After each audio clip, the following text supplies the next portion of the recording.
तो दोस्तों, जैसा कि ये बुक है, ये डॉक्टर रे स्ट्रैंड जो कि एक एमडी डॉक्टर है, बहुत ही बिजी हुआ करते थे अपनी प्रैक्टिस में, उन्होंने ये बुक लिखी है। और उनका ये कहना है कि जो इस बुक की जो प्रस्तावना है उसमें उन्होंने लिखा है कि जब हम मेडिकल साइंस पढ़ते हैं,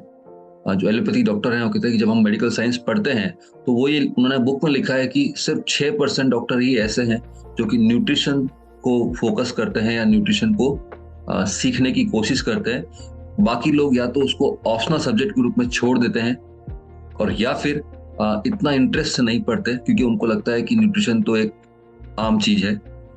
राइट, हमें तो डिजीज के बारे में सीखना है, उसके ट्रीटमेंट के बारे में सीखना है। राइट, लेकिन कुछ ऐसा हुआ कि इनके अपने घर में इनकी वाइफ के साथ कुछ फिजिकल हेल्थ चैलेंज आए, और वो मेडिकल साइंस के थ्रू उसको बहुत ज़्यादा ठीक नहीं कर पाए, ट्रीटमेंट के थ्रू एज ए डॉक्टर बहुत ज़्यादा ठीक नहीं कर पाए। तो उन्होंने कुछ विटामिन और मिनरल्स किसी के कहने पे अपनी वाइफ को देना शुरू किया, इस थॉट के साथ कि चलिए सब कुछ करके देख लिया, ये भी करके देख लेते हैं। और उसके बाद में जब रिजल्ट बहुत अच्छे आए तो उन्होंने उस चीज़ के ऊपर 1300 रिसर्च की कि कैसे न्यूट्रिशनल सप्लीमेंट्स जो होते हैं या न्यूट्रिशनल साइंस जो है वो किसी व्यक्ति को ठीक करने में हेल्प कर सकती है। फाइब्रोमाइल्जिया एक बीमारी का नाम इन्होंने दिया अपनी वाइफ की कंडीशन को लेके, और उसमें उन्होंने बताया कि वो एक ऐसी बीमारी होती है जिसमें व्यक्ति बहुत ज़्यादा थकान महसूस करता है, बहुत ज़्यादा शाम होते होते बिल्कुल वो निढाल सा हो जाता है, और उसकी बॉडी धीरे धीरे धीरे धीरे वो बहुत ज़्यादा तेज एजिंग करती है, और वो अपने आप को स्थिर नहीं रख पाते। तो उन्होंने कहा कि मेरी वाइफ 30 की उम्र में 60 की लगने लगी थी, और उस समय हम लोग सारी हिम्मत हार चुके थे, और एक डॉक्टर होने होने के बावजूद भी मैं अपनी वाइफ को ठीक नहीं कर पा रहा था, और मुझे लग नहीं रहा था कि हम क्या करें। ऐसे में उनके किसी फ्रेंड ने उनको न्यूट्रिशन सप्लीमेंट के बारे में सजेशन दिया। उन्होंने जस्ट ऐसे ही ट्रायल के हिसाब से उसको स्टार्ट किया, लेकिन बहुत अच्छे रिजल्ट बहुत जल्दी आए, और कुछ ही महीनों में उनकी हेल्थ में बहुत ज़्यादा सुधार हुआ। तब उन्होंने माना कि मेडिकल साइंस में फाइब्रोमाइल्जिया जो होता है उसको साइकोसोमेटिक रूमेटिज्म भी कहा जाता है। इसका मतलब ये होता है कि एक्चुअल में बीमारी होती नहीं है, हमारे दिमाग में होती है। लेकिन उन्होंने माना कि नहीं, ये बहुत खतरनाक बीमारी है, और अगर इस पर नहीं फोकस किया जाए तो ये बहुत ज़्यादा नुकसान बॉडी को कर सकती है। राइट, इसके बाद में जो फर्स्ट चैप्टर इसमें आता है उसमें उन्होंने लिखा कि इस तरीके से मेरा सोच पे परिवर्तन हुआ, मेरी थॉट्स चेंज हुई, और वहां से आगे फिर मैंने विटामिन मिनरल्स और न्यूट्रिशन सप्लीमेंट न्यूट्रिएंट के बारे में सीखना शुरू किया। और 1300 रिसर्च के बाद में उन्होंने ये बुक लिखी है जिसका नाम है what your doctor doesn't know about nutrition medicine may be killing you. Right, second chapter जो है उसमें ये कहते हैं कि जीना कम मरना ज्यादा। इसका मतलब इन्होंने ये बताया, जो मैं समझा, कि आज से बहुत साल पहले जब हम इस स्टार्टिंग फेज में थे तब क्या होता था, कम्युनिकेबल डिजीज बहुत ज्यादा होती थी क्योंकि मेडिकल साइंस इतनी डेवलप नहीं थी, और बहुत सारे लोग एक दूसरे की वजह से कहीं ना कहीं वो नुकसान अपनी बॉडी को कर रहे थे, और कई बार लोगों की जानें भी उस वजह से जा रही थी। और लगभग 40 से 50 ईयर के आसपास ही लाइफ लोगों की हुआ करती थी, क्योंकि अगर कोई बीमारी लग गई तो वो बीमारी कम्युनिकेबल हुआ करती थी, तो वो बहुत बड़ी कम्युनिटी को हर्ट करती थी, और उस वजह से वो लोग डेथ्स के शिकार हो रहे थे। लेकिन जैसे जैसे साइंस ने प्रोग्रेस करी, एंटीबायोटिक्स आए, और बहुत सारी टेक्नोलॉजी डेवलप हुई, और बहुत सारी रिसर्च हुई साइंस में, उसकी वजह से लोगों की लाइफ एक्सपेक्टेंसी जो है वो बढ़ी, और उसके साथ साथ लोगों को उस कम्युनिकेबल डिजीज पे कंट्रोल बढ़ा, और वो डिजीज धीरे धीरे कम होती गई, ऑलमोस्ट खत्म सी हो गई। लेकिन जैसे जैसे टेक्नोलॉजी आगे बढ़ी, लोगों की लाइफ के अंदर बहुत सारे बदलाव हुए। उन बदलाव की वजह से ये हुआ कि लोगों ने खाने पीने के अंदर बहुत सारी चीज़ों में चेंज होना शुरू हुआ, पॉल्यूशन बहुत ज़्यादा बढ़ गया, स्मोकिंग, अल्कोहल का कंजप्शन, इन सब चीज़ों की वजह से एक ऐसी बीमारियां बॉडी में डेवलप होना शुरू हुई जो कहीं ना कहीं लाइफ थ्रेटनिंग होने लगी। लेकिन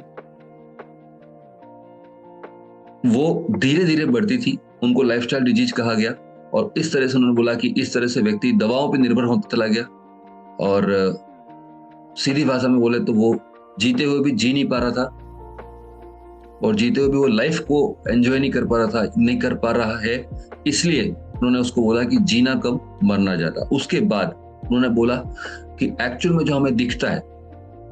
हम बाहर की दुनिया को देखते हैं, हमें देखना है कि हमारे बॉडी के अंदर एक भीतर की लड़ाई बहुत जबरदस्त तरीके से चल रही होती है, उसको उन्होंने ऑक्सीडेटिव स्ट्रेस का नाम दिया। और ये भीतर की लड़ाई जो है ये बेसिकली हमें नहीं पता होता है कि कितना तेजी से हमारे अंदर हो रही है, और ये हम सब बॉडी के अंदर होती है। देखिए, हम सब ये मानते हैं कि ईश्वर जो है उसने हमारी बॉडी को बहुत ही कॉम्प्लेक्स एक स्ट्रक्चर के रूप में बनाया है। और आप वंडर करेंगे, अगर आप किसी भी बॉडी ऑर्गन के बारे में अगर जरा सा भी विचार करेंगे तो आप वंडर करेंगे कि कैसे गॉड ने इसे बनाया, कि कैसे ये अपने सारे काम, हर ऑर्गन अपना अपना काम पूरा करता है। और एक कहते हैं कि टीम वर्क के रूप में बॉडी, अगर आप ह्यूमन बॉडी को समझेंगे तो टीम वर्क के रूप में पूरा कॉम्प्लेक्स स्ट्रक्चर है। उसमें उन्होंने कहा कि जब हम बहुत ज्यादा एक्सरसाइज करते हैं या हम बहुत ज्यादा, फॉर एग्जांपल मैं शुरू से बता, जैसे कि हम जीने के लिए जो ऑक्सीजन लेते हैं, ये ऑक्सीजन हमारी बॉडी में जाती है, उसके बाद में बहुत सारे केमिकल रिएक्शंस जो कि हमारी बॉडी के लिए बहुत आवश्यक होते हैं, जिससे हमारी बॉडी को कहते हैं कि वो एनर्जी मिलती है। बॉडी को चलाने के लिए जो एनर्जी चाहिए वो एनर्जी मिलती है उस ऑक्सीजन के थ्रू। उस ऑक्सीजन के थ्रू जो एनर्जी प्रोडक्शन हमारी बॉडी में होता है केमिकल रिएक्शन के थ्रू, उनका एक बाई प्रोडक्ट के रूप में फ्री रेडिकल निकलता है। वो फ्री रेडिकल हमारी हर सेल को नुकसान पहुंचाता है, और वो नुकसान कहीं ना कहीं बॉडी सेल्फ रिपेयर करती है। तो ऑक्सीडेटिव स्ट्रेस जो है वो उस फ्री रेडिकल के एक्सेसिव नुकसान को उन्होंने ऑक्सीडेटिव स्ट्रेस नाम दिया है। और जो बॉडी सेल्फ रिपेयर करती है, उन्होंने एग्जांपल भी दिया कि बॉडी सेल्फ रिपेयर कैसे करती है। आप फॉर एग्जांपल कोई तकलीफ हुई और अगर आपने कुछ नहीं किया तब भी बॉडी के अंदर इतनी क्षमता है कि वो अपने रिपेयर कर लेती है, राइट। तो वो जो ऑक्सीडेटिव स्ट्रेस है, एक्सेसिव फ्री रेडिकल प्रोडक्शन जो है, वो कहाँ से आता है? तो वो हमें आता है बहुत ज्यादा एक्सरसाइज जब हम करते हैं, तब हमारी बॉडी के अंदर बहुत ज्यादा ऑक्सीडेटिव स्ट्रेस डेवलप होता है। हम जब स्मोक करते हैं, अल्कोहल कंजप्शन करते हैं, या हम लोग जब स्ट्रेस बहुत ज्यादा लेते हैं, राइट। तो ऐसे कुछ रीजन है जब हम लोग बहुत ज्यादा रेडिएशंस के उसमें जाते हैं, जैसे यूवी रेज हैं, इसके बाद मेडिकेशंस पे जब बहुत ज्यादा हम लोग होते हैं, तो इन सब वजह से हमारी बॉडी के अंदर बहुत ज्यादा फ्री रेडिकल डेवलपमेंट होता है, ऑक्सीडेटिव स्ट्रेस डेवलप होता है। उसको काउंटर करने के लिए बॉडी के पास में जो मैश यूनिट कहते हैं, जो इम्यून सिस्टम है, वो उसका रोल प्ले होता है। और उसमें एंटीऑक्सीडेंट जो होते हैं वो बहुत महत्वपूर्ण होते हैं। और एंटीऑक्सीडेंट्स जैसा कि हमारी बॉडी हमारे फूड से प्रोड्यूस करती है,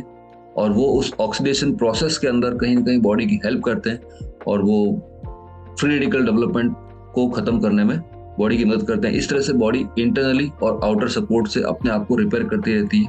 और ये मैश यूनिट हमारी बॉडी की हर सेल में है, राइट। लेकिन अगर इसमें इम्बैलेंस हो जाता है, क्योंकि ये लड़ाई खत्म नहीं होने वाली, अगर इम्बैलेंस हो जाता है तो कहीं ना कहीं स्थिति वही होती है कि एक टीम जो होती है, उस टीम के अंदर जब आपस में ही प्रॉपर कोऑर्डिनेशन नहीं होता है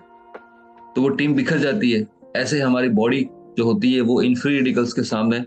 हार जाती है, और कहीं ना कहीं वो किसी न किसी रोग का शिकार हो जाती है। अगर हमें इन बीमारियों से बचना है तो हमें इस इंटरनल जो फाइटिंग है हमारी बॉडी के अंदर जो चल रही है उसको समझना होगा, और उस ऑक्सीडेटिव स्ट्रेस के डेवलपमेंट को कम करने के लिए जो भी प्रयास हम कर सकते हैं वो करने पड़ेंगे। उसके लिए सबसे बेस्ट है कि हम अपनी लाइफस्टाइल को इम्प्रूव करें, और लाइफस्टाइल को इम्प्रूव करते हुए हम लोग बॉडी की वो जो मैश यूनिट है, जो इम्यून सिस्टम है, उसको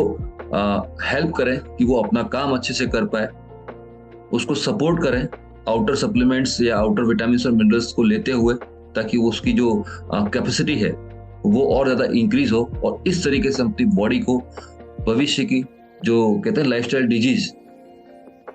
जिसमें हम लोग दवाओं पर निर्भर होते हैं, उससे बचने के लिए